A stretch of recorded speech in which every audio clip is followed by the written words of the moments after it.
Hello everyone, welcome to new blog. চলে এলাম আরও একটি নতুন ব্লগ নিয়ে। তো আমি এখন আস্তে আস্তে এগিয়ে যাচ্ছি নাস্তা করার দিকে।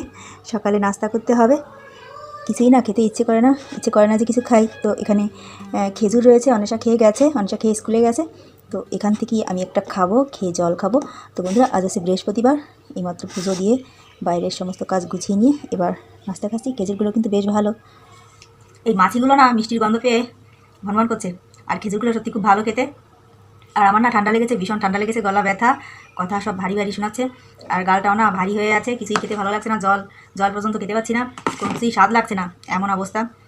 কাল স্নান করিনি, তো আজ বৃহস্পতিবার তাই স্নান করেছি। ঘরে পুজো করা ছিল, বৃহস্পতিবারে পুজো না করলে হয়। তো স্নান করে পুজো দিয়ে বাড়ি জামা কাপড় মেলে ঝাড়ু দিয়ে সব কাজ গুছিয়ে এসে এবার খেজুর খাচ্ছি। একটা খেজুর খেয়ে তারপর হচ্ছে অন্য কাজ করবো। বন্ধুরা, আজ না বেশি কিছু রান্না করারও নেই, রান্না আছে, কালকে বেগুনের তরকারি আছে, বেগুন খাওয়া কিন্তু আমার নিষেধ। বেগুন খেলে অসুবিধা হয়, অ্যালার্জিতে এই ঠান্ডার সমস্যাটা বেশি বেড়ে যায়, তার জন্য হচ্ছে বেগুন খেতে পারি না। তো দেখুন কাল কি রান্না করেছি, বেগুন রান্না করেছিলাম, আবার টমেটো রান্না করেছিলাম, টমেটো চাটনি করেছিলাম, আর বেগুনের তরকারি করেছিলাম ডিম দিয়ে। তাও মাছ আছে, মাছ কাটা নেই, গোটা মাছই ফ্রিজে রাখা আছে, কাটতে পারিনি। আবার অনেশের বাবার আঙ্গুল কেটেছে, তার জন্য ও আবার কাটতে পারিনি। তাহলে ও কিন্তু মাছ কাটে, অনেশের বাবাও মাছ কাটে, বেশিরভাগ মাছ ওই কাটে। তোর আঙ্গুলটা কাটা বলে কেটেছে বলে আর মাছ কাটতে পারিনি, আর আমিও কাটতে পারছি না, ঠান্ডা লেগেছে, ভালো লাগছে না, কোনো কিছু খেতেই ভালো লাগছে না। তো আবার কি এর মাছ কাটবো আর কিসের রান্নাবাড়া করবো, তার জন্য। তো দেখি আজ আর তেমন কিছু রান্না করার নেই, কালকে বেগুনের তরকারি আছে, টমেটো চাটনি আছে, আর হালকা পাতলা কিছু একটা করতে পারি, রাতে খিচুড়ি বানাতে পারি।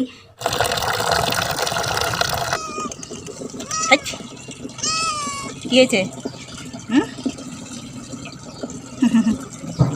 বাবা ও বাবা,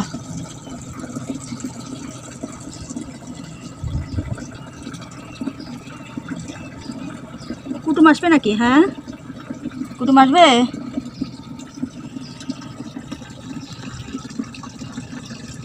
সকাল সকাল রোদের কি তেজ, চৈত্র মাস পড়েই গেল বলুন, দেখতে দেখতে চৈত্র মাস এসে গেল। খুব রোদ, প্রচণ্ড রোদ, গাছগুলো পুরো শুকিয়ে যায়, একটুও জল থাকে না, কোথাও জল দিয়ে যায়, এত করে জল দিই আমি, কিন্তু খুব বেশি করে জল দিই, পুরো ভরে ভরে জল দিই, তাও মানে গাছের গোড়া পুরো শুকিয়ে যায়। তো গাছগুলোকে জল দিয়ে যাব, জল দিয়ে গিয়ে তারপরে অন্য কাজ করব, তা নাহলে একটাও আর বাঁচবে না। আর আমি দুদিন পর স্নান করছি, আর ঠান্ডা লাগানো যাবে না, চুলগুলো ভিজে আছে, গাছে জল দিয়ে দিতে হচ্ছে, চুলগুলো শুকিয়ে যাবে। এই এদিকে আয়, এই বিড়ালটা না খুব পাজি। তো অন্বেষার গাছে না স্ট্রবেরি হয়েছিল, দুটো খাওয়া হয়ে গেছে, আরও হচ্ছে, বেশ ভালোই হচ্ছে, কিন্তু ভালোই হচ্ছে। কেউ যদি না ছেড়ে না নষ্ট করে তাহলে কিন্তু বেশ ভালোই হয়। তো আমি এখন গাছে জল দেবো, গাছে জল দিয়ে তারপর হচ্ছে অন্য কথা, তাহলে গাছগুলো, আমার শখের গাছগুলো একেবারে মরে যাবে। এখানে বালতিটা ভরে গেছে। বিড়ালটার কি কাণ্ড, যেখানে যাব সেখানেই হচ্ছে পিছু পিছু যাবে। তো আমি এখন সব গাছে বেশি করে জল দিয়ে যাই, তারপরও না শুকিয়ে যায়, একটু জল আর থাকে না। কিরে তোর কী অবস্থা? হ্যাঁ, এর যা কাণ্ড, উপরে আসলে তো এই সর ভিজলি, সর।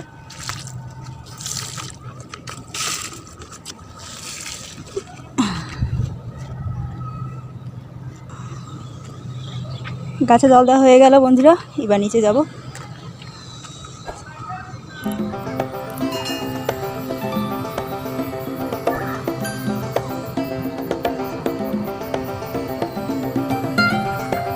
সব শেষে বন্ধুরা আজকে লাঞ্চে কি রয়েছে সেটা আপনাদেরকে একবার দেখিয়ে দিই। আজকে লাঞ্চে সব বাসি খাবার বলতে তরকারি দুটোই হচ্ছে বাসি। এখানে টমেটোর চাটনি রয়েছে, আর এটা হচ্ছে বেগুনের তরকারি, ডিম আর বেগুন দিয়ে করা তরকারি। ওগুলো গরম করেছি, বাসি তরকারি হলে কী হবে, এখন ভালো লাগে খেতে, গরম করেছি, আবার নতুন হয়ে গেছে। আর এখন করেছি হচ্ছে পুঁইশাকের বড়া। আপনারা কে পুঁইশাকের বড়া খেতে ভালোবাসেন বলবেন, আমার কাছে কিন্তু দারুণ লাগে। মুচমুচা করে ভেজেছি। আর এখানে রয়েছে গরম গরম ভাত। আর ওখানে আমার মা স্কুল থেকে এসে হাত মুখ ধুয়ে খেতে বসে গেছে। চলো নাও এই বড়া নাও বাবা, দেখো তো কেমন লাগে। আমার ঠান্ডায় কোনো কিছুই খেতে ভালো লাগছে না, তাই রান্না করতেও ভালো লাগছে না। ভালো না, শুধু কাঁচা মরিচ আর ময়দা দিয়ে বানিয়েছি। চাউলের গুঁড়ি আমার বেশি হয়ে গেছে, তাই আর চাউলের গুঁড়ি দিতে পারিনি, শুধু ময়দা দিয়ে বানিয়েছি। আশা করি খেতে ভালো লাগবে, তাই না? ভালো লাগছে না?